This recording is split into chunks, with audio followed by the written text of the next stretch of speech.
بسم اللہ الرحمن الرحیم۔ السلام علیکم دوستو، آپ دیکھ رہے ہیں سعدی وائس یوٹیوب چینل۔ دوستو آج ہم رمضان المبارک کے تیسرا عشرہ کے حوالے سے بات کریں گے۔ ہم بتائیں گے آپ کو رمضان المبارک کے تیسرا عشرے کی فضیلت۔ دوستو ہمیشہ سے دنیا کا دستور ہے کہ فقراء مالدار کے دروازوں پر جاتے ہیں اور اپنی ضرورت کو پوری کرتے ہیں۔ کچھ ایسا ہی معاملہ عبد اور معبود کے درمیان ہے، ساجد اور سجود کے درمیان ہے۔ جو انسان اس عارضی دنیا میں اپنے خالق کے سامنے ہاتھ پھیلاتا ہے تو وہ ذات اس کو ہر نعمت سے نوازتی ہے۔ تیزی سے گزرتے رمضان کا آخری عشرہ مومن کے لیے اللہ کی طرف سے ایک انعام ہے، تاکہ مومن سے عبادت میں اگر کوئی کوتاہی ہوئی ہو تو وہ اس عشرے میں عبادت کر کے اس کی کمی کو پورا کر سکتا ہے۔ یہی وہ عشرہ ہے جس میں قرآن پاک کا نزول ہوا، جو ہم سب انسانیت کے لیے ہدایت کا ایک پیغام ہے۔ اسی عشرے میں لیلۃ القدر کی وہ مبارک ساتیں ہیں جس کی فضیلت بیان کرنے کے لیے زبان قاصر ہے۔ اس عشرے میں رسول کریم صلی اللہ علیہ وآلہ وسلم پہلے سے زیادہ عبادت کرتے اور حتیٰ کہ گھر والوں کو بھی اٹھاتے کہ وہ عبادت، ذکر اور تلاوت قرآن کا خاص اہتمام کریں۔ اسی عشرہ میں وہ طاق راتیں ہیں جن میں اللہ سبحانہ و تعالی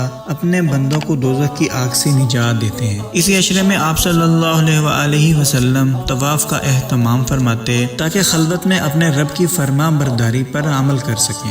حضرت عائشہ رضی اللہ تعالی عنہ فرماتی ہیں کہ آپ صلی اللہ علیہ وآلہ وسلم اس عشرے میں تہمت کس لیتے اور فرمایا اس عشرے میں جتنی محنت سے عبادت کرتے اتنی عام حالات میں کبھی نہیں کرتے۔ اسی طرح صحابہ کرام بھی تہمت کس لیتے تھے۔ اس سے یہ مطلب ہے کہ وہ راتوں کو جاگتے اور خوب محنت سے عبادت کرتے، یہاں تک کہ ان کے پاؤں میں ورم آ جاتا یعنی سوزش ہو جاتی تھی۔ آخری عشرے کے 10 دن دوزخ کی آگ سے نجات کے دن ہیں، اس لیے اس عشرے میں زیادہ سے زیادہ مغفرت اور اللہ تعالیٰ کے ہاں اپنے گناہوں کی معافی مانگنی چاہیے۔ دوستو دوسرے عشرے کی دعا ہم آپ کو بتاتے چلیں۔ اللہم اجرنی من النار، اللہم اجرنی من النار، اللہم اجرنی من النار۔